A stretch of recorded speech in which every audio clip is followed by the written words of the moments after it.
Tetragrammaton.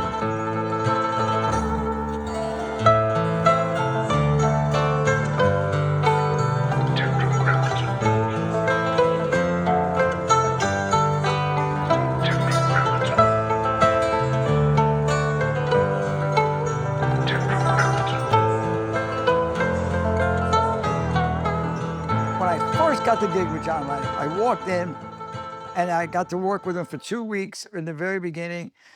I'm living in my mother's house in Brooklyn, right? Red Hook, Brooklyn. I said, Dad, you're not going to believe this. I got to work with John Lennon. He goes, lucky him. I said, what do you mean lucky him? He goes, he's famous. Where's he going to find a good person? You'll be loyal to him. You're honest. Where's he going to find somebody like that? That's amazing. I mean, and by the way, I never got a weird ego because of it. Yeah. I just always felt like, oh, I belong here. Beautiful. I never felt like I don't belong.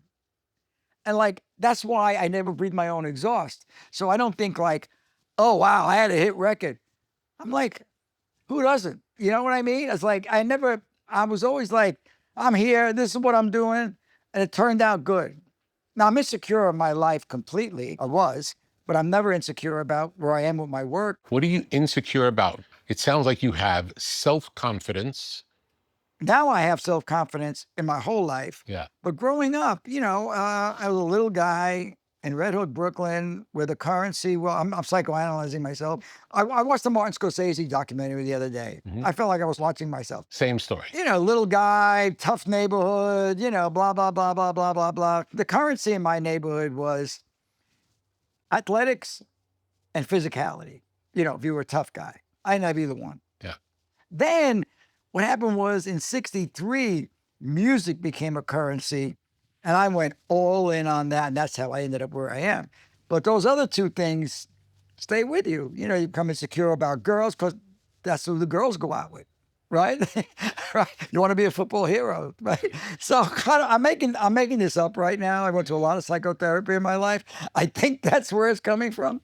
But then eventually I started to get more confidence about myself, and I feel really good now. But I never felt I was going to go somewhere somebody wasn't going to like me. I know that sounds weird, but I know people feel that. Yeah. People feel that. They go to a party, they go, oh my God.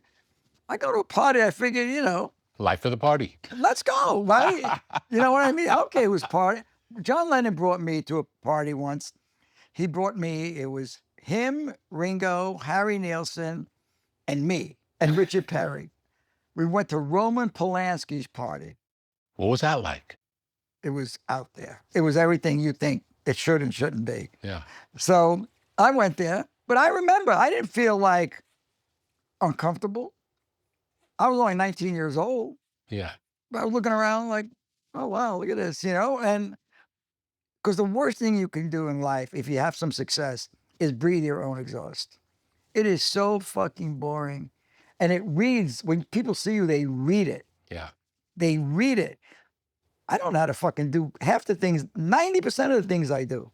I get people that know how to do them, and I help them. That's it. You know? I'm not Steve Jobs. I'm not even Marty Scorsese. He's a genius. He's brilliant. But I'm saying I'm none of those characters, right? But part of that comes from thinking that you're comfortable, so you're not defensive, right? Great. So one of the things I wanted to tell you about is the journey from Interscope to Apple to my schools, where we are now, and Great. the why of it. So 2003, American business hits turbulence. I'm not interested. I'm not working on tech or anything like that. Is that like when Napster happened? Yeah. So I figured that the labels need to do something else. To offer the artist, or else why would artists want to do that, right? And also, the boat was leaking furiously. And all the labels were suing everybody and stuff like that.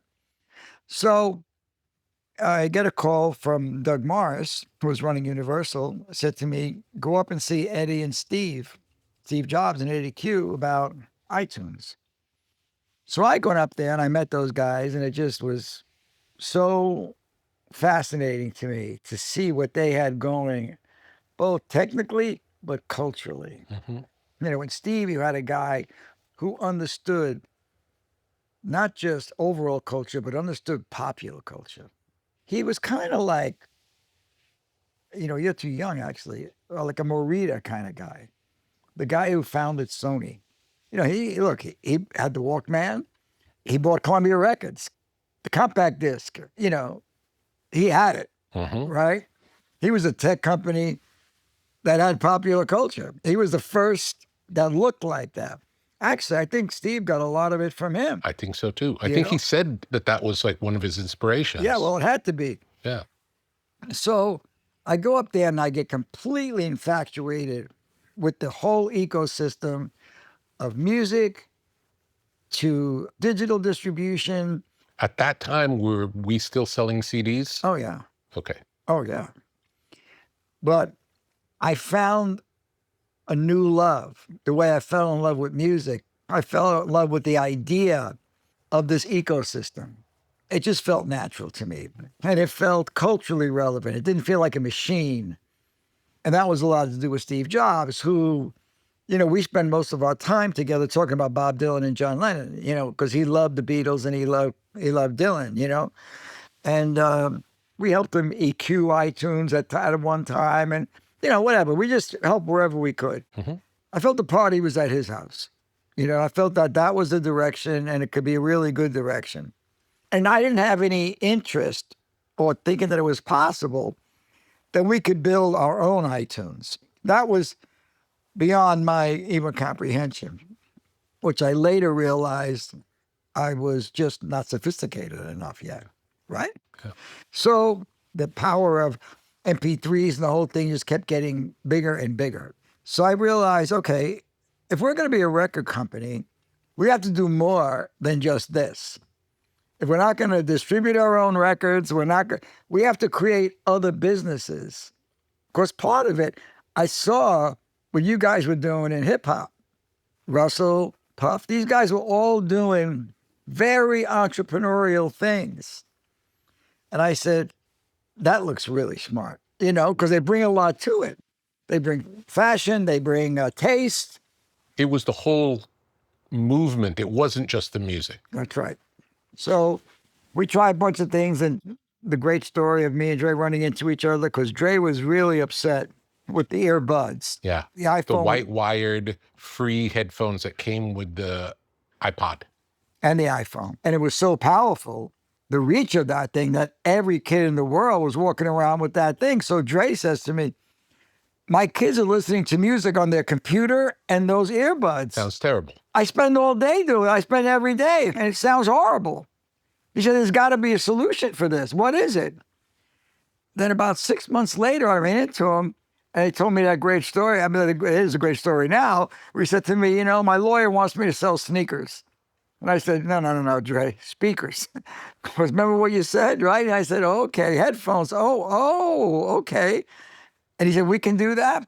I said, I think we can do this, because I was hanging out at Apple. I was hanging out at Apple a lot. I would go up twice a month, 3 times a month. Yeah, because it was the future. You saw it was the future. Absolutely. Yeah. I'll tell you what it was. Maybe you have the same thing, and I think you do. I was never cool as a kid. So I wanted to be around cool. And music was cool. I realized that music, not the music, but the whole thing of a record company was feeling dated, and this was now cool. So I can recognize cool. I may not understand what they're doing, but I know it's cool. Yeah. Especially their lead singer, Steve Jobs, right? I said, okay, this is it. So I aimed my boat in that direction. And I remember Dre and I decided we're going to do headphones. Then we put the company. I went to Steve and I said, Steve, why don't we do beats with you? He said, I don't want to sell headphones. He goes, you sell headphones. I said, okay. Did he say why? He's brilliant, but he wasn't always right. Mm-hmm. No one's always right? He felt that no one would pay for audio anymore on headphones. And people thought these were cool enough. Mm-hmm. He said, but if you want to do it, so we're at lunch at a Greek restaurant that had one of the, when you bring your kids to a restaurant, they have the crayons on the paper, right? So he tells the waiter, before we were finished lunch, tells the waiter to come over. And take everything away. And he said, do you have a marker? We got a marker. And he drew out, I wish I still had it. He drew out manufacturing, distribution of hardware, right? Was you had never done that before. I had no idea, right? But I knew I wanted to start a headphone company. Mm-hmm. And so we started Beats. And Beats obviously worked, right? It was an incredible thing because what we did was we harnessed the popular culture that we were able to harness. And the way I work is everybody who walks in my office, I show the designs to. It's like I play them records, you know? So I showed Pharrell, I showed Gwen Stefani, I showed a lot of people the designs and asked them which ones they like. And Dre and I are always collaborating on it. And we came up with that incredible design, you know? And what we did, see, I got to rewind to hip hop because it's just kind of how I approach everything. When I met Snoop and Dre, I just said, this just needs to be marketed properly. Everyone in the world needs to hear this shit. And if Interscope did anything, it helped with that, right? We spent the money. We knew how to get the platforms on it, MTV and radio and all this stuff, and worldwide and whatever. But I felt the same way about headphones. The only headphones anybody knew anything about was Bose, and their advertising was, we're going to put you to sleep. I'm like, come on, right? I said, we can do better than that, right? Mm-hmm. And their whole thing was noise canceling. But we had noise canceling as well. But what I did was I got as many videos as I can, and I put the headphones in the videos. In music videos. Yeah. Yeah. So anytime one of your artists made a music video, you'd show them wearing the headphones. Well, they were in the headphones. The artist didn't want to do it. We didn't do it. But most of the time, everybody agreed. So it's almost like product placement for visibility. Yeah, and Beats, we had some money, so we put money in. You know, it was cool, you know, and it really worked. So then we're still on this thing of Bose is banging noise cancellation. And we said, well, we have noise cancellation. But what we're going to do is we're going to keep a different kind of noise out.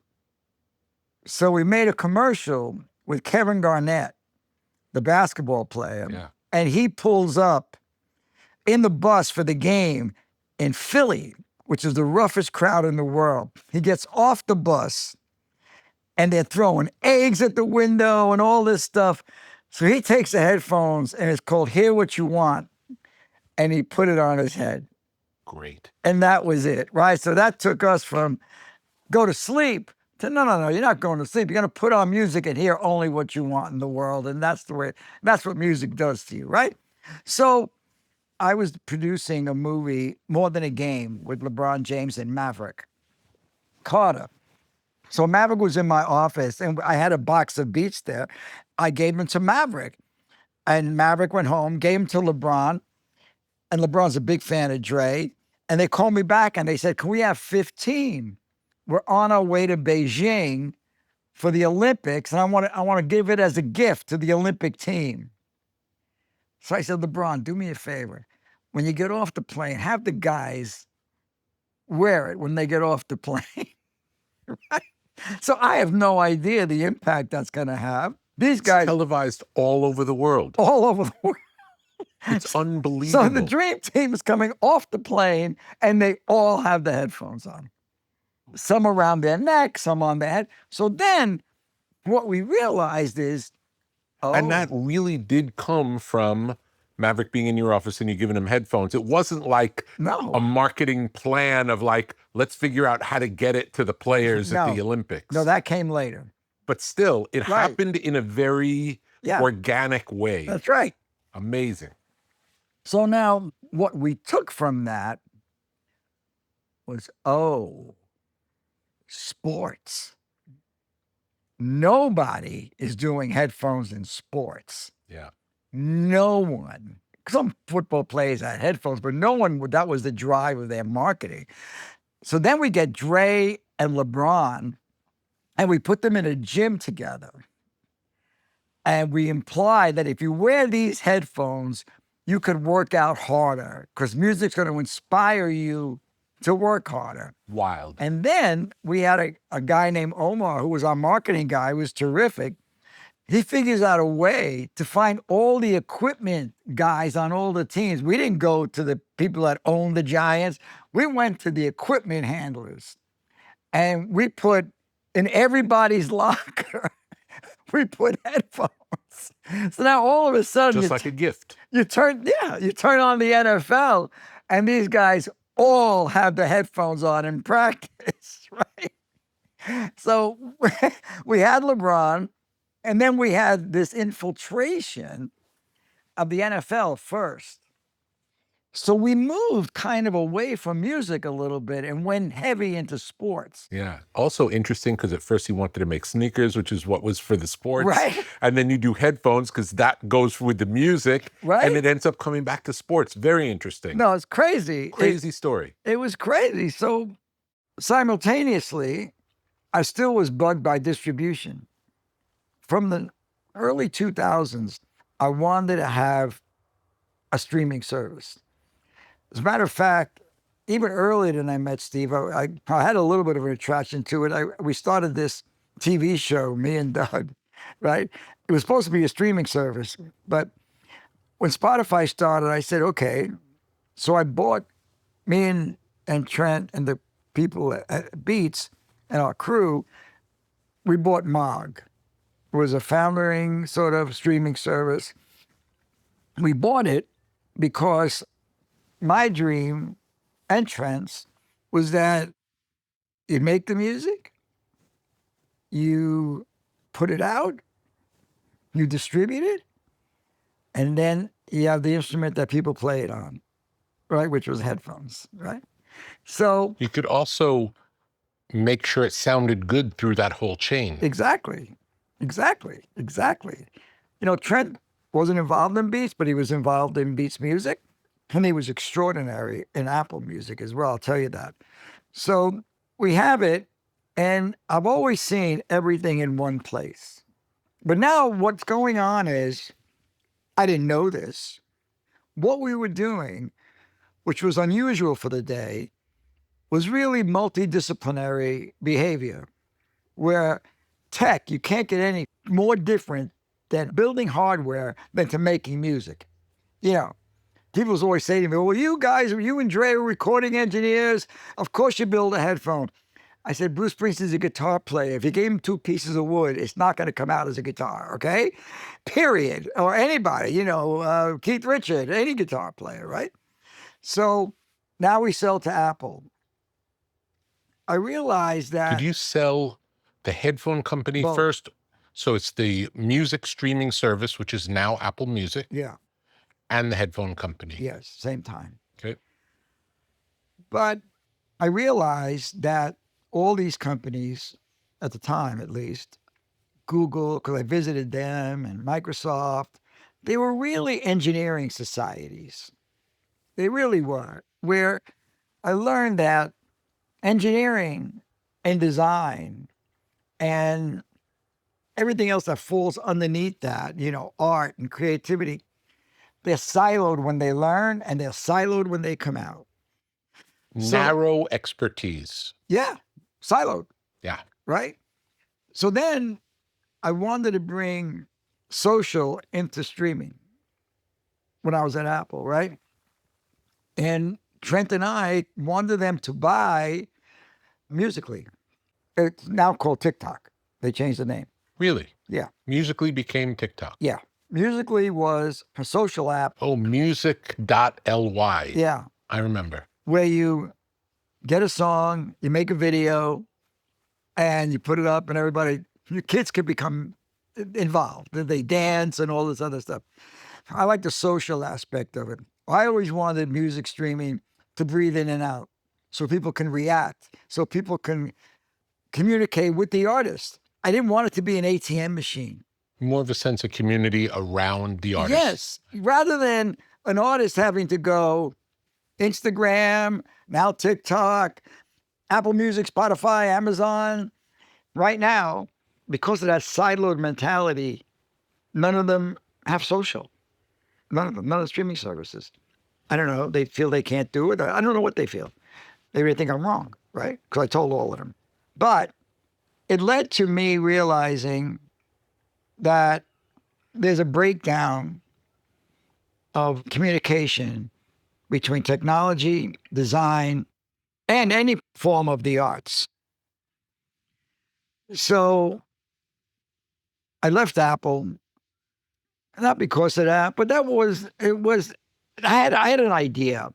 And Apple's an incredible company, and they treated us really well. But it was I ran out of time. I ran out of personal runway. I was 65 years old. I said, I'm not going to do this anymore. And you also took it very far. Yeah. Like you made it happen. Yeah.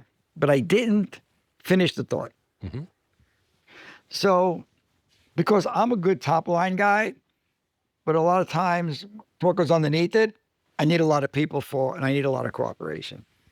Before we went to Apple, this is why I noticed the thing at Apple, because I had it at Beats. I couldn't get engineering to communicate with design.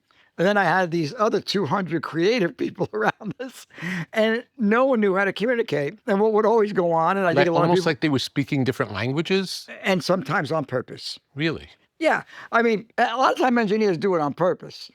You can win every argument if the other person thinks he sounds stupid, right? And he goes, "Oh, I don't understand this stuff." It's a hell of a power, to have. You're the only person in the room that knows how it works. Yeah. Right? So that's very literal and very simple, but that's what I thought was going on.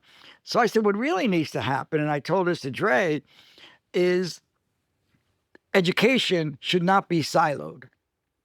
You need collaborative innovation at these companies. We needed it at Beats. We couldn't find people that knew how to work together, how to collaborate and really communicate. And it was causing a lot of breakdowns. And when I went to Apple, I realized, well, that goes on here too. It goes on in most companies now, because most companies now need to understand tech. So they need to understand the fundamentals of tech. So what Dre and I did, which was probably crazy. I'm going to mention a number because I don't want to it's in public, but I just want you to know how insane it must have been. We went to USC and we said, we want to build a school that people can collaborate, innovate and collaborate, different disciplines. And there was a guy named Max Nikias, who was the president, who it hit him like lightning. He goes, I'm an engineer. You're right. He brought in this woman, Eric Merle, who was the Roski School, which was the art school. She came in. Dre and I wrote a check for $70 million. Wow. Right? That's a wow, right? Mm-hmm. On nothing but a top-line idea. Yep. Interdisciplinary learning. This is 2013. Everybody at USC thought we were out of our minds. All the others, not all, most. And we had to, with Eric and Max, navigate our way through that. Figure out what that looks like. And it's called the Iovine Young Academy. And it's been open for 12 years now. But my whole life, whatever business I do now, whatever I do now, it's all based on interdisciplinary. I think every engineer in the world should understand different disciplines. And I think that design, et cetera, should understand the language and the discipline of tech, right? And communicate. And what's really crazy is that a lot of these companies think they have that, and they don't have that, and they have different departments understand that each other. Do each of those things. They don't understand each other. Understood. You have to know the why of someone. I talked to some of the greatest engineers in the world when I was doing this. They didn't understand that what I do is not fungible. They don't understand that. I had one of the engineers tell me one day, we were doing video. He says, I love television. I know how this should end.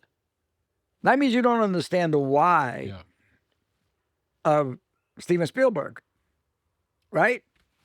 It's also why Apple wasn't Dell. Right. Or exactly. Apple wasn't IBM. Exactly. That's Apple was different than if Marina doesn't die, yes, Sony could be Apple. Because then they got people in that didn't understand that. And there's some question now whether the people at Apple understand that still. Again, no one is Steve, but I know that they're doing it, they're trying, but I still think that the basics, nothing to do with Apple, the CEO or the CEO of Microsoft, it's got to do with education. Siloed learning, we felt, was over in 2012, 2013. So we started this school. Now, a lot of schools are doing this. Really? Oh, yeah. MIT's put Really? up $100 million to build one of these schools. Wow. Yeah. Because it makes sense. Yeah. What happens to a kid that grows up today? They grew up with multiple disciplines. They have to understand tech, or they can't communicate or can't do anything. So they have to understand the fundamentals. It isn't just a remote, put it on and change the channel. Life's more complicated than that now. They understand, especially kids from the inner city, understand the soul and the music and art, and they understand design. All kids understand design, have a feel for design today. The minute at 18 years old and you go to college and they take all of that away from you, and all you're doing is engineer, lawyer, accountant, right? And whatever else exists today, you know? So we felt that when you're learning, you need to learn multiple disciplines and collaborate. So what we have is we have a thing called the garage, where we'll take a kid who at 19 years old wants to be an engineer, and we'll put him with a 19-year-old that wants to be a designer, and one wants to be an entrepreneur, and one's a creative musician or whatever. And they have to build a project together. So now what they learn is, I see why that person's important. And they learn the language and to communicate. And everything I do now is kind of built around that accident, or not so much of an accident, of Beats and Apple. I didn't invent it. Steve Jobs and Marita are the first people that really did it, right? Mm-hmm. I just saw it and I said, oh, okay. And you still see that it's still not all the way there. It's not all the way there, not even close. Yeah. Not even close. Not even close. And when you deal with these institutions, you know, the engineering societies, they don't want to hear it. You know, they don't want to hear it. They think that they know, you know, and I have a lot of engineers that are friends, but they're like that. Mm-hmm. So I just felt really early on, especially after I met Steve, that all these tech companies were going to buy all the media companies. That was just obvious as anything to me, you know? And then all of a sudden, what you see, Rick, you're going to jump around a bit, but what you see is Netflix comes out. It's not just the music business. You see Netflix. Netflix comes out. What do they have? They have a checkbook. They have no catalog. They have nothing. They have Lilyhammer. Little Steven's show was their first show, right? Really? Is that true? Yes. Amazing. You should watch it. It's hilarious. I bet. Right? So what do? They write advances and they buy the distribution of all those companies. All of them. Warner, all the companies. They would license their stuff to Netflix. Netflix took other money and made their own shows. So now they have their shows and their own shows. That's sexy. They build an audience. Now their stock is $500 billion, and Warner might sell for $40 billion. Warner Pictures. Unbelievable. Right? Yeah. So how many times you got to get hit with the stick, right? The record business. Spotify is worth $160 billion. All the labels together is not worth $160 billion. And Spotify owns nothing. They own nothing. They're a distribution channel. That's exactly right. By the way, I didn't add Apple Music and Amazon in there yet, or YouTube. Yeah. If you add those together, probably goes to $300 billion, $400 billion. Maybe Who knows? more. Who knows, Yeah. right? Because there's that mystery of what is tech? Whoa, that's not me. But yet the tech companies are going, oh, media, that's me. You know, another reason that I think that this happened this way is that the record companies were always so adversarial with each other that Yeah. They couldn't be the ones to say, let's group together and sell our stuff online because they hated each other. That's one of the reasons, but the fundamental reason is they felt from the beginning Warner Music sold MTV. Yeah. That's not what they thought they did. How crazy Yeah, is they that? didn't understand it. MTV was more valuable in the record business. They didn't understand it. Okay, right, exactly. It's not their thing, right? I mean, those two examples of Netflix and Spotify I just gave you are now at least Netflix owns all their content now, and also Disney, Warner, Paramount have started their own streaming services. I get it. It's hard though when if you had to subscribe to all of the different labels for music, it wouldn't work. You don't have to. You don't have to, Rick. What you need to do is, let's say hypothetically, you build a streaming service. Not today, I'm talking about this for 15 Could have years. happened. Yeah. And you all distribute through it. You can have your own distribution. You can. You can have, Hulu was Fox and NBC or something. You could do it, and at one time you would have said, no way is somebody going to subscribe to Prime, Disney, HBO, Netflix, Paramount, Peacock. If you want to watch football, you need 4 streaming services. So you could build a model around the record business where people would either get the music from the label or from a combined distribution. Because if you control the distribution, you can deal with the communication between your customer. What these people refuse to have is customers. They were always wholesalers. And I think this is all changing in both television, movies. I think this guy, David Ellison, I met with him once. He seems to have a really interesting take on it. And I know that the people at UMG, I don't know the other labels, I know the people at UMG want a more progressive sort of relationship with the customer and stuff, That's what this whole complex thing is. This whole complex thing is for artists to be able to have everything in one place, and it's doing really well. And like everything else that we always do, so everybody thinks you're crazy, but I don't think we're crazy. I think we got something going. But the school, I mean, I'm thinking 20 years out, which I probably won't be around. But to have an engineering society that truly understands the other disciplines will make the world. This is what I do. I do entertainment. I'm not a doctor. I don't know anything about any of that shit. I understand entertainment. And it'll make entertainment a better place. It'll make the instruments we use better. Remember, because Steve understood it.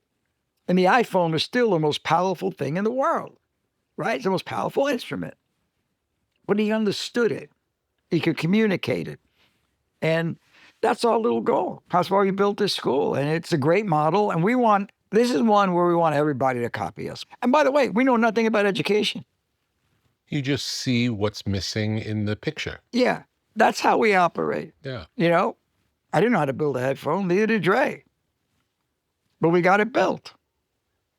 And and we made the #1 headphone company in the world. We were #1 in Germany, and Sennheiser was #2. Unbelievable. We were #1 in Japan, and Sony was #2. Unbelievable. Right? Crazy. So that means we could do this. That's all I thought you were retired. I am retired. What I've done is I took the bit out of my mouth and I found individuals that had that same drive and I asked them to take the bit. Great. And so like a day like today, I have nothing to do. I'm talking to you and then I'm going to the Dodger game. And I'm not going to the Dodger game. I'm taking my son-in-law. I'm not going to talk business, but I do have Zooms and stuff and meetings where I kind of set the tone for what I think we should do. Hey, you have a vision for the future and you want to see it happen. I have a vision for what it shouldn't be. then I fall into what it should be. And I know it shouldn't be the way it is right now. Mm-hmm. I just don't believe it, you know? I talked to Lucian Grange a lot about this, and he really wants to get it right. He's been great, and I'm starting to reach out to other people, but we got something going on, and it's all one thing to me. Everything is one thing. I don't see things siloed. I think everything should be in one place. I know that sounds impossible, but it's not impossible.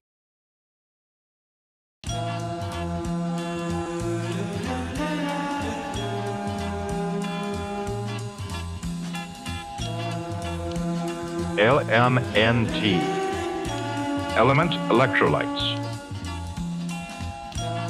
Have you ever felt dehydrated after an intense workout or a long day in the sun? Do you want to maximize your endurance and feel your best? Add Element Electrolytes to your daily routine. Perform better and sleep deeper. Improve your cognitive function. Experience an increase in steady energy with fewer headaches and fewer muscle cramps. Element Electrolytes. Drink it in the sauna. Refreshing flavors include grapefruit, citrus, watermelon, and chocolate salt. Formulated with the perfect balance of sodium, potassium, and magnesium to keep you hydrated and energized throughout the day. These minerals help conduct the electricity that powers your nervous system so you can perform at your very best. Element Electrolytes are sugar-free, keto-friendly, and great tasting. Minerals are the stuff of life. So visit drinklmnt.com/tetra and stay salty with Element Electrolytes. LMNT.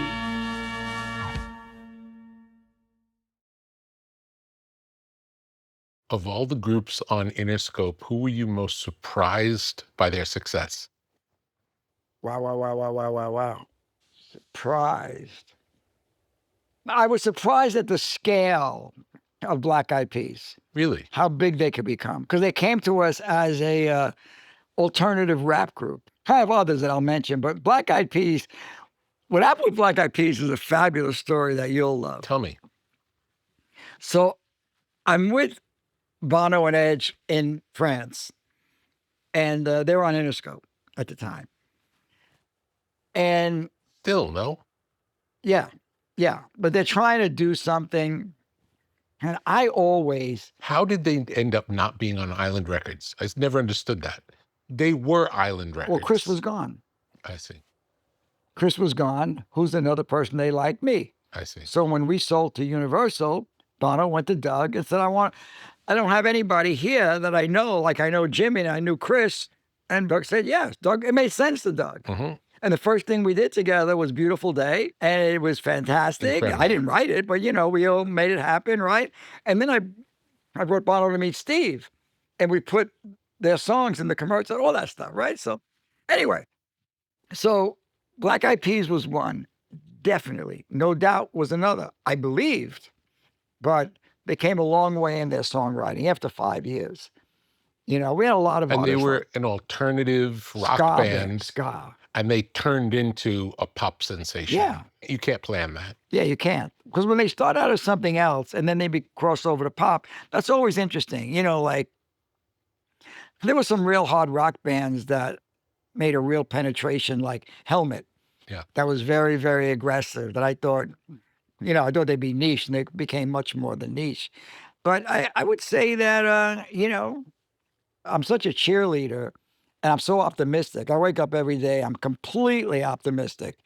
So I think anything could be anything. What do you think at Interscope you did differently than what other record companies were doing? You were coming from outside of the music. No, I came from where you're coming from. Yeah, you came from making records Right. to running a record company. Right. Most of the people who run record companies came from working at a record company. Because when I was broke, the first freedom, I call it freedom, independence, the first apartment I ever got was from a singer. I run the room with this really smart person, And I went in the room with 3 of them in a row, which was John Lennon, Bruce Springsteen, and Patti Smith. And my life changed. So I said, okay, I need these people. And they taught me culture. They taught me everything you could possibly need to know about popular culture. I mean, that I could have possibly comprehended at the time. Mm-hmm. So when I went to Interscope, I applied the same rules. I said, this is where the answers are. The answers are not in me and not in the people that work here. The answers are there. The answers are with Dre. The answers are with Trent. The answers are there. I didn't care how much money we spent. I didn't give a flying fuck. It was all money. I didn't care. When I met Snoop and Dre, I didn't understand hip hop, but they reminded me of Mick and Keith. How Mick and Keith hit me when I was 12 years old. I said, these guys, that's who these guys are. I went to MTV. I said, never play another Interscope record if G Thing doesn't work on video. And they put it on and, you know, boom, right? So that was my different, because I knew, like you know, I knew how to work with artists, but I really knew how to work with artists. Yeah. I spent 20 years in a recording studio. No one spends 20 years in a recording. I'm not a businessman. I don't like business. I hate business. I still hate it. But I had to learn it for defensive purposes. You know what I mean? It's the truth. Yeah. I mean, I still don't. I still not, you know, I'm not anywhere near the business people that I know. But Interscope, it was a different kind of label because we did things we shouldn't do, especially financially. Yeah. You know, I would go $25 million down on somebody, no problem. Do you ever miss leaving Interscope? No, not for a second. It was the right thing to do at no, the right time. No. I made headphones because I couldn't take the people anymore. Yeah. They don't talk. Yeah. You know, I just said, I can't do this anymore. It was starting to get too much for me. You know, I feel everything is a young man's sport. You know, I feel you grow out of everything. That's why I grew out of running companies. I feel that at a certain age, you know, I just don't do it anymore. But I never feel funny about leaving the record business. As a matter of fact, I'm very happy I left the record business. I wish I had left it 10 years earlier because I did it. And for what? For one more hit? You know what I mean? I mean, one more hit record? Great. You're not making the music. You're making the music. You're like Jasper Johns. You sit there, you come in here, you paint, and you go home. And you put it out, right? Somebody puts it out. Yeah. Like I told Bruce Springsteen, when I retired, he asked me, man, why are you retiring? I said, man, I went to your show last night in Milan, 80,000 people yelling Bruce. If they were yelling Jimmy, I'd still be working. I said, I talk to scumbags all day. You know, I said, fuck this. You know, not everybody, but a lot of them, you know? Yeah. It's like, okay, enough. You're the man, you're this, you're Illuminati, whatever the fuck that bullshit is. No, I'm a record producer at heart. I'm an assistant engineer at heart. Yeah. Tell me the story of A&M Recording Studios. How'd you get involved? Okay, it was 1985, and my father just died, which was devastating to me. It's still the worst day of my life. And you know what? Every now and then I have a horrible day. 40 years later, still, that's how close we were, right? And Jerry Moss and Herb Alpert wanted to remodel the studio, because that place was built by the people at Lincoln Center, and it was all iron and everything. So it sounded good, but it was out there. And Herb knew it. I think Lincoln Center has problems with sound. Yeah, but that's as well. Seriously, it's a known fact that it's the same guy. It's like one of the great concert halls that just doesn't sound good. Same. That's people. Interesting, right? So we meet with Jerry and Herb, me and my engineer, and they like us. How long do you know them? Not long at all. I met Jerry because of this. Okay. So we go in there. And you're a record producer at this point. You're not a... That's all I am. You've never owned a recording studio. No. You've never built I a recording... worked at a recording studio. Yeah. I worked at a record plant, and Shelley Yakis was my engineer, and he worked it there, and he worked there. So we kind of understood our way around. Yes. So they said, we want to remodel A&M Studios. Will you guys head it up and do it? So I said, wow, that sounds like... I went to the lot, and I fell in love with the lot. The lot's super cool. The lot's beautiful, yeah, right? Charlie Chaplin's lot. If you were at a different time in your life, you would have bought that place. For sure. I heard John Mayer just bought it. Yeah, John Mayer just bought it with Big G. Amazing. So we go in there, and we tear the studio apart. We literally practically brought it down to its studs. It was a really great project, and we gave ourselves the time to finish. The first record that was cut there was Angel of Harlem on U2's record. And we designed the studio to record that band.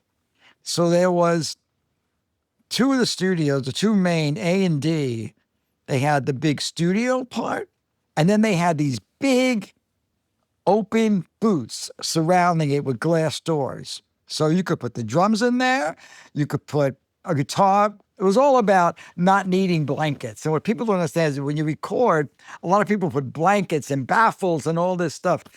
But we didn't like that. So we try to build, if you wanted isolation, you could have it, but the instruments can still breathe. And if you go to that studio, you'll see that they changed the A little bit, but it was a lot of fun. So now during that, which is something I did want to talk about, like I said, my father died in 85, and I was at my sister's house, literally sitting on the floor because I just couldn't get up. And Springsteen called me and to tell me he was sorry that my father died. And it was Christmas. He died the week after Christmas. And he loved Christmas. And we were very, very close. And we used to always do some great stuff at Christmas. So I'm talking to him, I said, Bruce, I want to make a Christmas album for my father. If I do that, would you help me? Would you be involved? He goes, absolutely. I said, okay, great. So I get off the phone and I go on a mission. So I stopped producing records for a little while and I go into that. And we made a deal with A&M, but my former wife took me to a party at the Shriver's house where Sergeant Shriver and Eunice Shriver were there, because I didn't want any money. I said, I got to get money out of the way here. I want to give all the money to charity, right? So they had a charity called Special Olympics. And they took me to New Jersey. So there was fake Hulk Hogan and all these fake stars. And I said, why don't you have real people here? Now, I don't know if anybody was involved, but not the one I was at. Yeah. So I said, you know what? Let's do it here. Let's do it for these people. And they were fabulous. And they had a son named Bobby Shriver who jumped in. And we went on the road and I produced this album, right? It took me a year and a half. It was called A Very Special Christmas. It had U2. Had a Keith Haring cover, if I remember correctly. Yeah. Well, it earned $100 million for Special Olympics. Incredible. In 1987. Yeah. Right? That's amazing. Yeah. And who was on the first album? U2, Springsteen, Whitney Houston, Bon Jovi, the Eurythmics, the Pointer Sisters, Sting. All doing Christmas songs. John Mellencamp, all doing Christmas songs. I recorded a lot of the album myself because I went on the road and I just, like, for example, Whitney Houston, I went to North Carolina. She did a show there, and she met me in the studio on the way to sound check. Let me tell you something. I didn't know miracles existed until I recorded that woman's voice. She walked out there. She sang the song at church. It was Do You Hear What I Hear as a kid. She knew the song. She went out there. I can't explain this to laymen, but you didn't need a microphone or tape. It was so powerful and extraordinary. She sang it in one take. She comes in and says, what do you need? I said, I don't know how to tell you this, but she said, I'm going to sing it one more. Sang it one more time. Did all the backing vocals. She was gone in an hour. And it was so inspiring. If you get a chance, you should listen to it. It's Do You Hear What I Hear? Let's listen to it right now. That'd be great. When you hear this, it's going to blow your mind.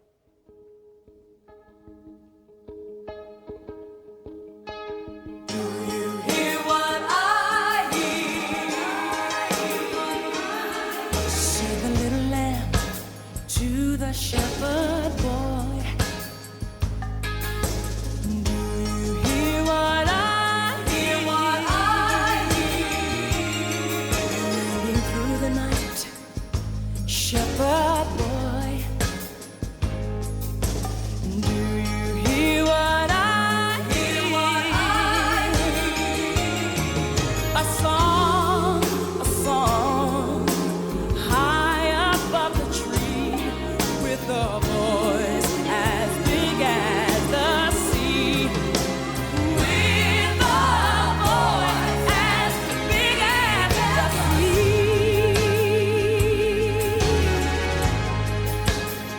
sea. Now said the shepherd boy to the mighty king, do you know what I know?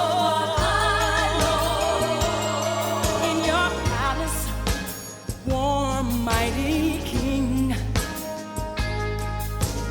do you know what I know? Oh, a child shivers in the cold. Let us bring him silver and gold. Let us bring him silver and gold. Oh yeah. Oh,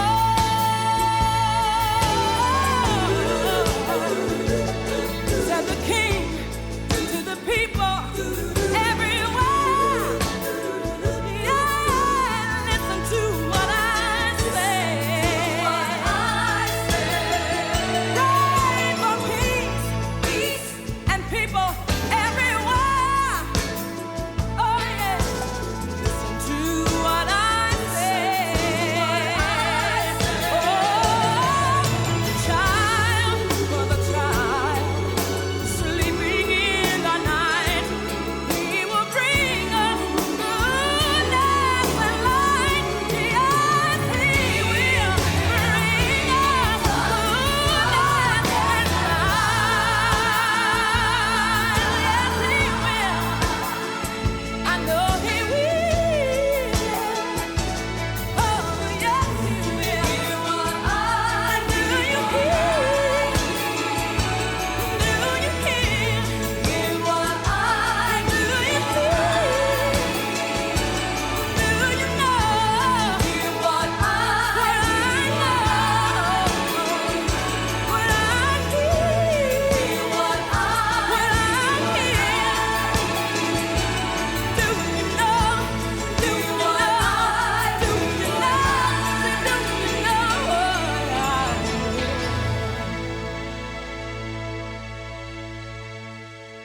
She makes it sound completely effortless. Isn't it beautiful? Just comes out. Well, she's a miracle. I mean, she's a miracle. What a incredible, incredible gift she had and she gave everybody else. I mean, you know, Rick, I owe so much to Black culture.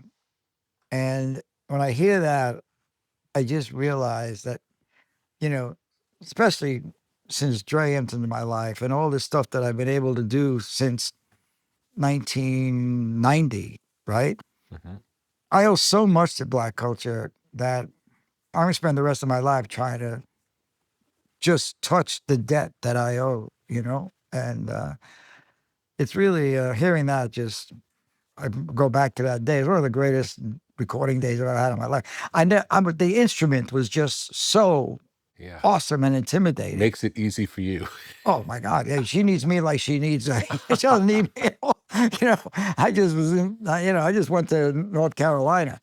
Were these all songs that you listened to growing up? Yeah, And most of this is still multi-track tapes, so you're carrying tapes to yeah, North Carolina. yeah. Me and my engineer, we went to North Carolina. Yeah. Actually, it was Tom Finenzio. Great. So A&M Studios, they ask you to remodel the studio. Yeah, The first thing you record there is a U2 song. yeah. And it goes good. one great. But then we lived there. Yeah. And that's kind of what got me not wanting to produce records anymore. I'm still great friends with the band. I love the Bono is like, these guys are my family still. But I realized I have to pivot. I can't just do the same. I was doing, at that point, I was producing records for 18 years. And I just said, these guys are all younger than me, and I'm going to get older, and the new bands aren't going to want to work with me, So David Geffen had a record company. We talked about this last time, and it's okay, I'm going to start a label. And it worked out. In a world of artificial highs and harsh stimulants, there is something different, something clean, something precise. Athletic nicotine. Not the primitive products found behind convenience store counters. Not the aggressive buzz that leaves you jittery, but a careful calibration of clean energy and focused clarity. Athletic nicotine. The lowest dose tobacco-free nicotine available. Made entirely in the USA. No artificial sweetener, just pure, purposeful elevation. Athletic nicotine is a performance nootropic. Athletic nicotine is a tool for shifting mindsets. Athletic nicotine is a partner in pursuit of excellence. Slow release, low dose, gradual lift, sustained energy, soft landing, inspired results. Athletic nicotine, more focus, less static. Athletic nicotine, more clarity, less noise. Athletic nicotine, more accuracy, less anxiety. Athletic nicotine, from top athletes pushing their limits to artists pursuing their vision. Athletic nicotine offers the lift you've been looking for.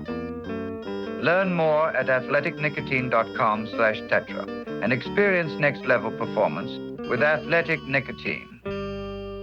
Warning, this product contains nicotine. Nicotine is an addictive chemical. Tell me a little bit about the inner workings of U2 as compared to other bands. Their process of writing songs is so organic, U2, and so spontaneous that there were times I really felt like I was in over my head.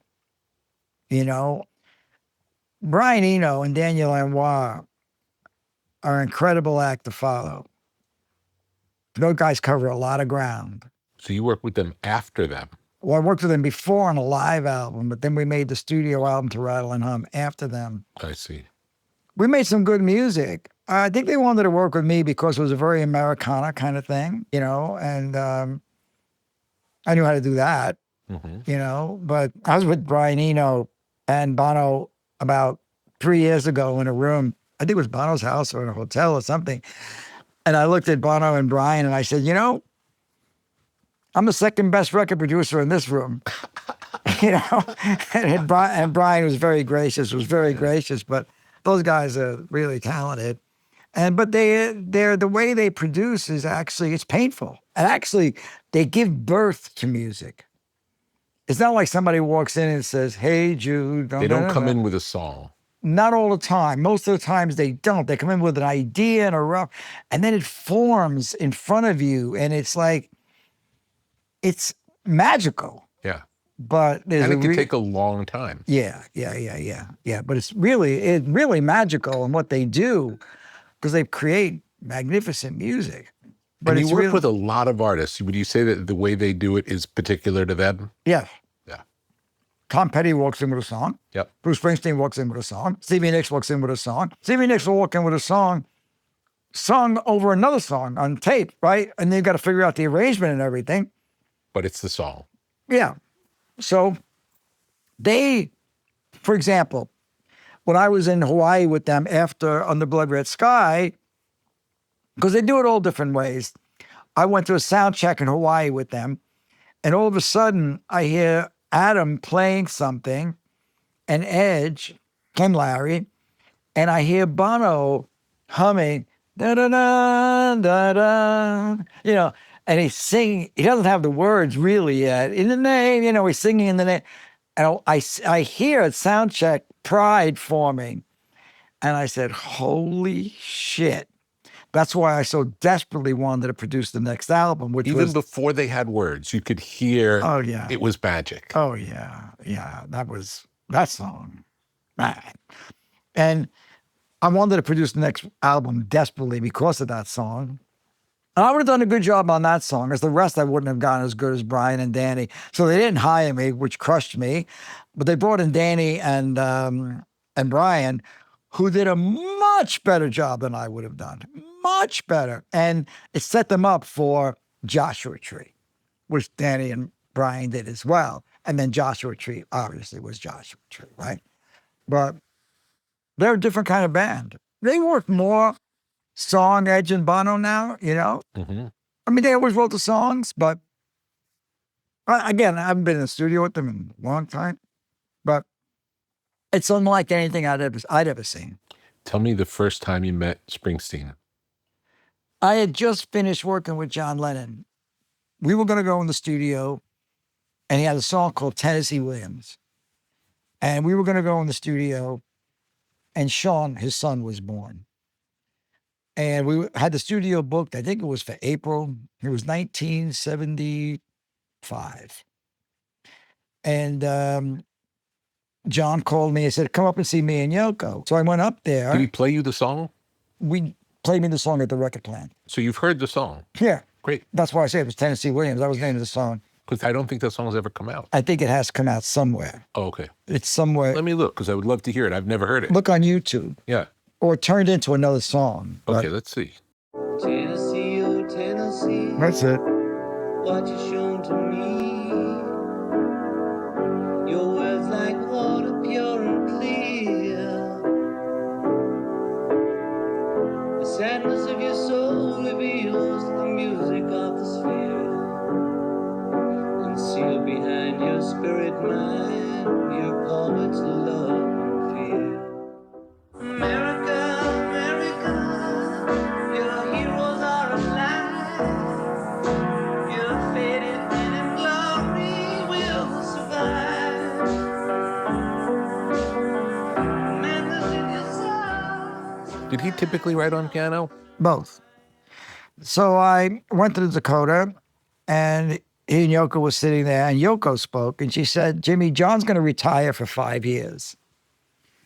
So it was funny. It was cute, actually, in a way, because Sean was just born. I told my sister I was going to John's house, and she went to Tiffany and bought me a teething ring to bring as a gift. Beautiful. I was 21 years old. I had no idea. Gifts, what? Birth, children, I mean, you know, whatever, babies. So anyway, so she tells me John's going to retire for 5 years. And she opened this book. And she started showing me his birth date and Sean's birthday. It's the same day and the thing. And he's got to stop for 5 years. So she said, what's your birthday? And I said, well, my birthday's March 11th, 1953. She looks at it and she goes, you should stop as well. I started laughing. I said, Yoko, I make $10 an hour. Because I had that relationship with John, you know? Yeah. I said, Yoko, I make $10 an hour. I said, I can't quit anything. I need more work. I don't need less work. So it was really a nice afternoon. That's the last time I saw him. So I go home, and about a week later, I didn't know what to do, because now I was engineering for John, and I'd grown a little bit, you know. I did 3 albums with them, and I really had grown in my position and everything. So the owner of the studio called me. I'm still living with my mother.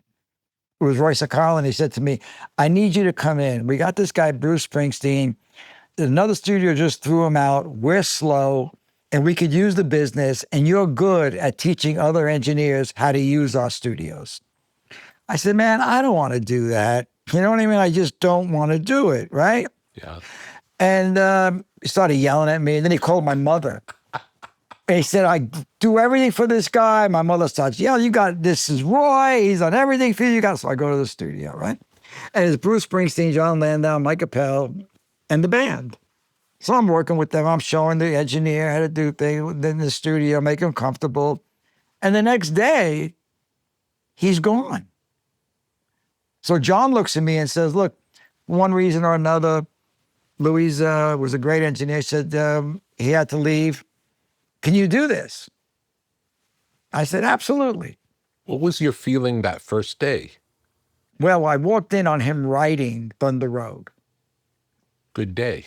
It blew my mind. Yeah. It was like, holy At shit. that point in time, nobody sounded anything like that. No. He had a sound in his head, Rick. He had a sound in his head. And he didn't know how to get it out. None of us did. But he had a sound in his head, sort of like what he calls it is Roy Orbison, Bob Dylan, and Phil Spector, you know? And he used to play me like The Good and the Bad, the Ugly, Ennio Morricone records when he wanted a guitar sound. Yeah. How old was he at that time? He was 25, I was 22. Mm-hmm. And it was intense. We had a lot of fun, a lot of laugh, but it was intense. I learned the work ethic. Because John, in this last album we did, he came in the studio after court because he was being thrown out of the country with Richard Nixon. He used to come and we worked from 12 to 8, 12 to 9. And he went home, you know, because now he's 33 years old. He's made 15 albums. This was like, from the day we started Born to Run to the day we finished, we didn't stop. And that was a long time. No, it was all in 1975. Okay. But it was so intense and so work intensive and so not settling, not compromising, not one fucking note. I really learned the work ethic in that room because I didn't know how to work. I worked hard and I worked a lot of hours. Yeah. But I didn't know why I was working a lot of hours. He showed me, you work till you get it right, which sounds simple. But if you're honest with yourself. Yeah, it's hard. It's hard. It's hard. And it's exhausting. And when you're working a lot, sometimes it's hard to know when it's right. That's right. You get delirious. Boy, I'm telling you, man. Does that describe it properly? When I was mixing Born to Run, I thought I was going to die. Yeah. Of course, it's practical. But why is mixing always at the end when you're tired? When you're too tired to do it. You know what I mean? You're deaf. Yeah. You've been listening loud for months. You've heard the songs over and over and over and over again. And so, but, and forge the relationship that we're still great friends. Me and Landau and Steven and Roy and Bruce, we're still all great friends. It's going to be 50 years next year. Amazing. Yeah. Congratulations. Man. That's a good anniversary. Yeah, man. That was, it was really, really special. So much of today's life happens on the web. Squarespace is your home base for building your dream presence in an online world. Designing a website is easy, using one of Squarespace's best-in-class templates. With the built-in style kit, you can change fonts, imagery, margins, and menus, so your design will be perfectly tailored to your needs. Discover unbreakable creativity with Fluid Engine, a highly intuitive drag-and-drop editor. No coding or technical experience is required. Understand your site's performance with in-depth website analytics tools. Squarespace has everything you need to succeed online. Create a blog, monetize a newsletter, make a marketing portfolio, launch an online store. The Squarespace app helps you run your business from anywhere. Track inventory and connect with customers while you're on the go. Whether you're just starting out or already managing a successful brand, Squarespace makes it easy to create and customize a beautiful website. Visit squarespace.com/Tetra and get started today. Last time we talked, you mentioned Stevie Nicks taking pieces of a Police song and looping them up.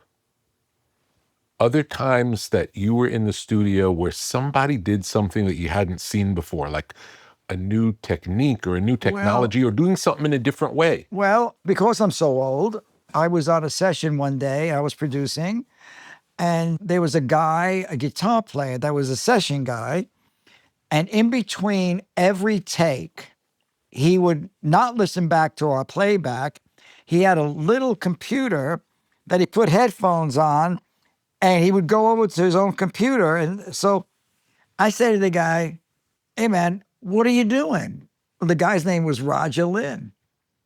And he says, I'm inventing a drum machine. The Lynn drum. Yes, I'm making a machine that plays the drums. I said, good, because drummers drive me crazy anyway, which they do, right? And so few people can really play the goddamn thing. And it was Roger Lynn. And what was he playing on the session? He was a guitar player, the guitar said? player. He's a guitar player, yeah. We just recorded Damn It Torpedoes, and he asked us for our drum sounds from Damn It Torpedoes. So the very first Lynn drum sound had Tom Petty's drums as the sounds. Wow. Yeah. Amazing.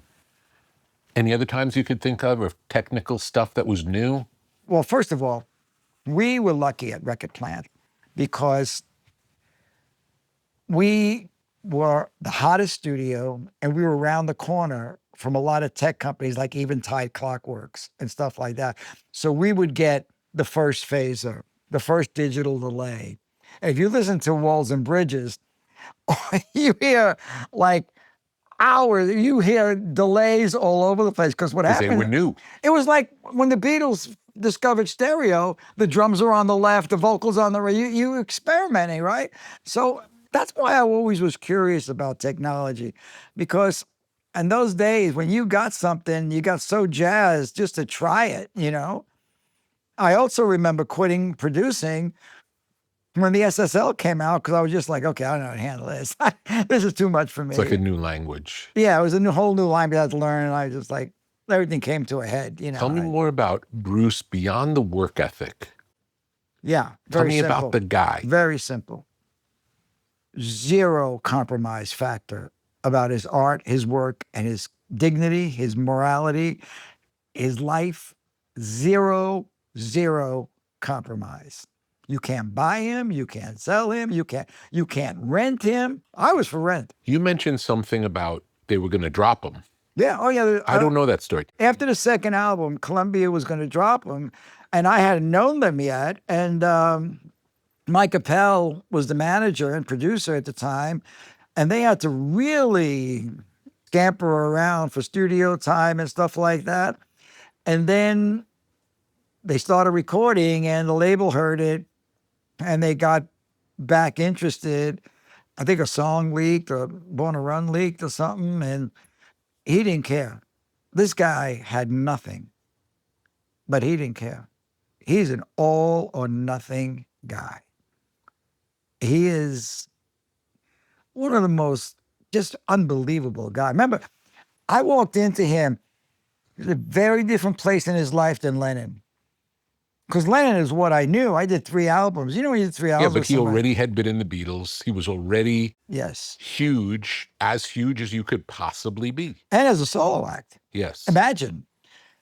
And he was being thrown out of the country, and he had all the political stuff. And he Bruce was married. is a guy about to be dropped from his label. Yeah. 25 years old. Yeah. And you got to see that work ethic. You got to see a hurricane form. Yeah. And you get to watch it up front, and you just go, whoa. And my life was defined by that. In his success, did anything change after that? No. He's the same guy. Same guy. He's gotten better. You know, he talks about it. Good thing about it, I would never talk about it if he didn't, but you know, depression and all that stuff, and he's worked through it. But the core of the guy, no. He knows who he is. He knows what he wants. He knows what he does. I'll talk to him about something. He goes, well, Iovine, you know, that sounds really good. Not for me. You mentioned last time we talked passingly that you mixed Evil Woman. Yeah. Tell me the story. How did that come to be? Well, I just finished working with Lennon, and Jeff Lynne was coming to Record Plant to work on Face the Music is the name of the album. And he asked for the guy who works with Lennon, so they just put me on it, you know. Talk about somebody who's self-contained. This guy, Jeff Lynne, I mean, he came in, he wanted to do backing vocals. So I knew Ellie Greenwich, who was the woman who helped me. I knew this girl singer, Marge Raymond. I knew these girl singers that were fantastic. So I called Ellie, she put it together. And they came in and he all those backing vocals on Evil Woman. So we had some sub mixes, but we mixed like 3 songs. And Evil Woman was one of them. But Jeff, another guy, really technical, really knew what he wanted, great arranger. I mean, the mix was there because his arrangement, his recording was so perfect. Yeah. It was all him. He was an unbelievable talent. Let's listen to a little Evil Woman. Oh, man. Haven't heard it in a long time. Oh, man. It's a good one. It's great. Yeah. It's great. You made a fool of me, but the broken dreams have got to end.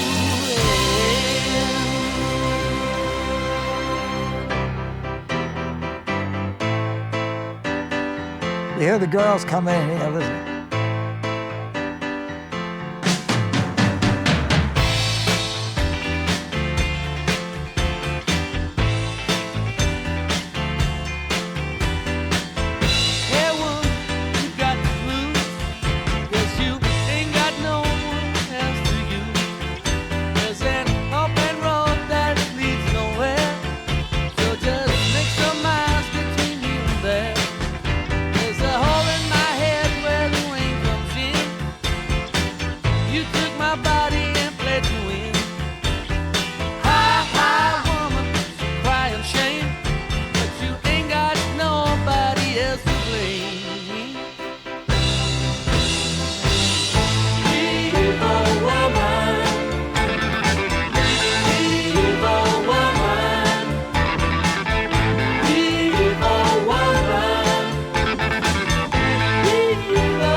Right? And, Rick, when I sit here with you, you're a record producer, and I hear music and we're in a recording studio, I don't ever want to go in one again. I haven't produced a record really in, I think it was 35 years.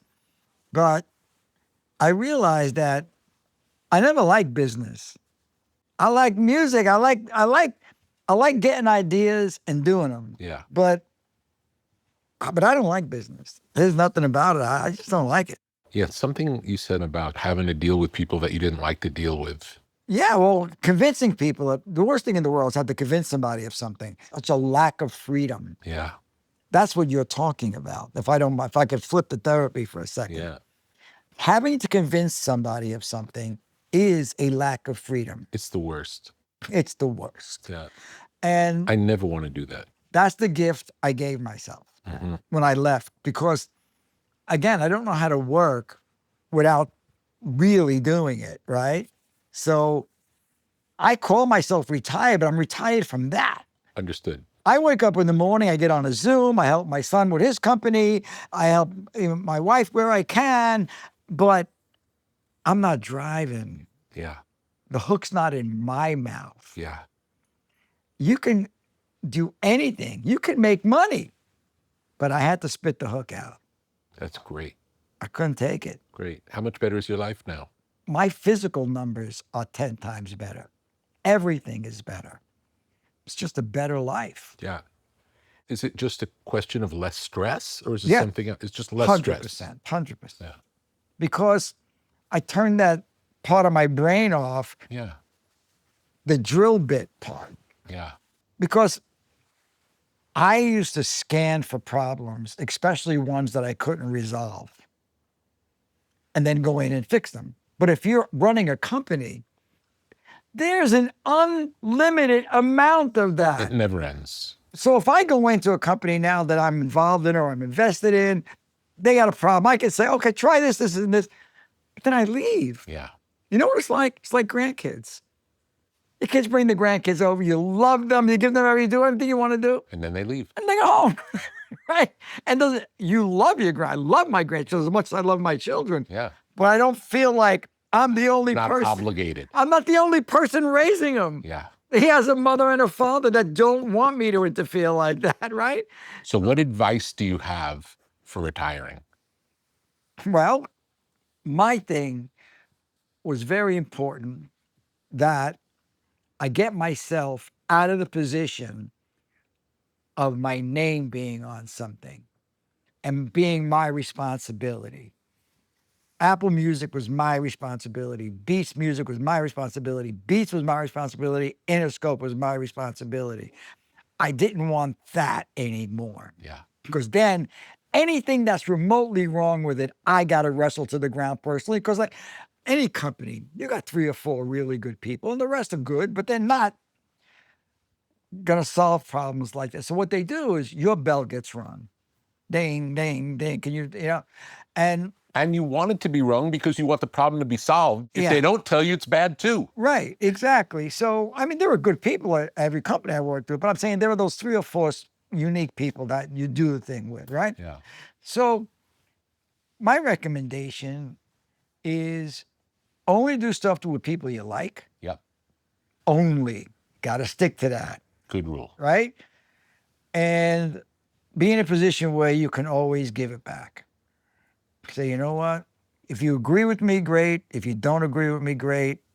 You know, Patti Smith's, and I don't mean this about people that I work with, but she had one of the greatest lines ever. People have the power to dream, the power to rule, and the power to wrestle the earth from fools. You know?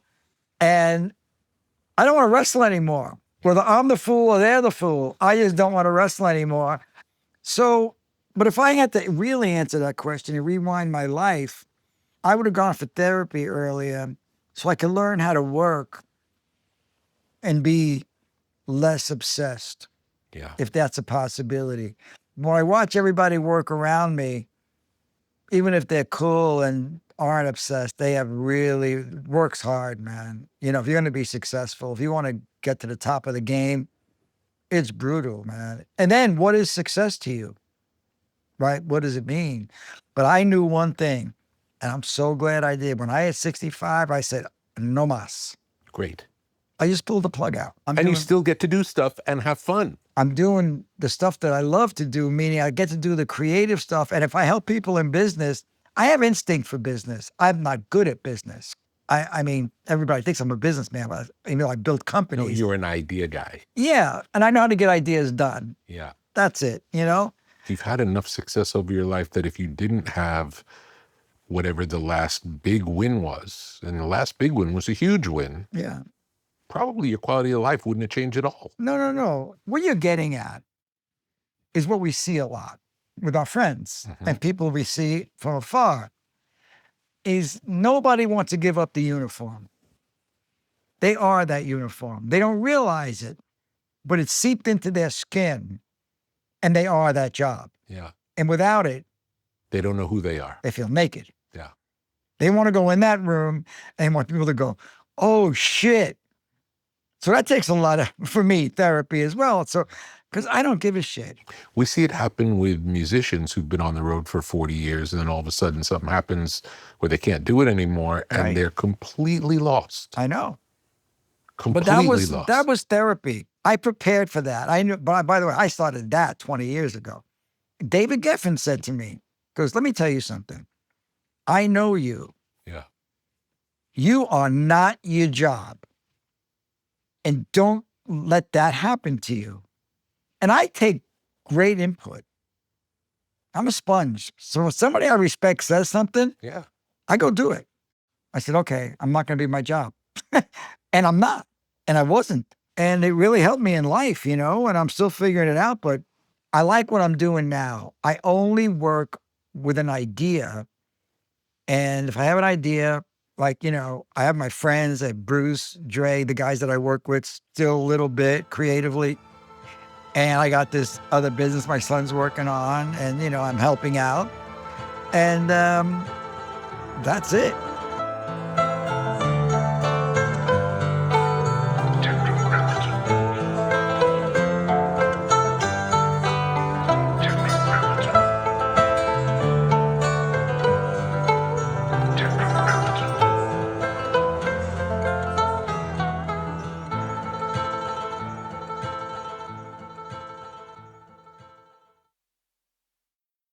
Tetragrammaton is a podcast.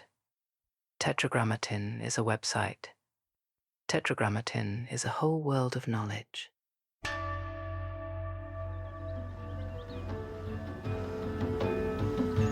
What may fall within the sphere of tetragrammaton? Counterculture? Tetragrammaton. Sacred geometry? Tetragrammaton. The avant-garde? Tetragrammaton. Generative art? Tetragrammaton. The tarot? Tetragrammaton. Out-of-print music? Tetragrammaton. Biodynamics? Tetragrammaton. Graphic design? Tetragrammaton. Mythology and magic? Tetragrammaton. Obscure film? Tetragrammaton. Beach culture? Tetragrammaton. Esoteric lectures? Tetragrammaton. Off-the-grid living? Tetragrammaton. Alt spirituality? Tetragrammaton. The canon of fine objects? Tetragrammaton. Muscle cars? Tetragrammaton. Ancient wisdom for a new age. Upon entering, experience the artwork of the day. Take a breath and see where you are drawn.